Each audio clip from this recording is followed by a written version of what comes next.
Le continent africain est encore loin dans la course contre le Covid-19. Seuls 11% de la population est pleinement vaccinée. Selon l'Organisation mondiale de la santé, il faudrait multiplier par 6 les injections pour permettre au continent de couvrir dans les prochains mois 70% des citoyens.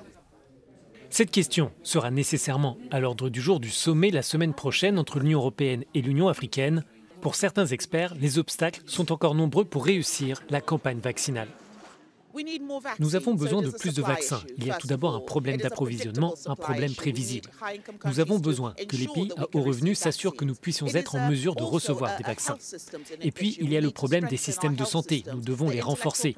Il faut lever les droits de propriété intellectuelle. C'est la seule façon d'assurer un approvisionnement juste. La seule façon de sauver la vie de nos concitoyens, c'est de pouvoir produire et assembler dans nos pays des vaccins et des produits de diagnostic. L'idée d'une levée des brevets sur les vaccins est soutenue par plusieurs pays, des ONG et des eurodéputés. Il faut faire tout ce qui est possible.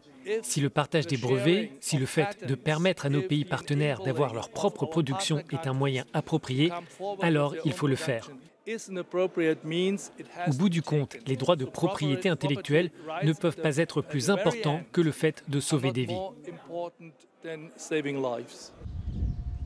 La Commission européenne et plusieurs pays s'opposent pour le moment à une levée des brevets. Ces responsables estiment que garantir des licences, que le partage des vaccins et que l'investissement dans des sites de production, comme celui visité mercredi au Sénégal par la présidente de la Commission, sont de meilleures solutions.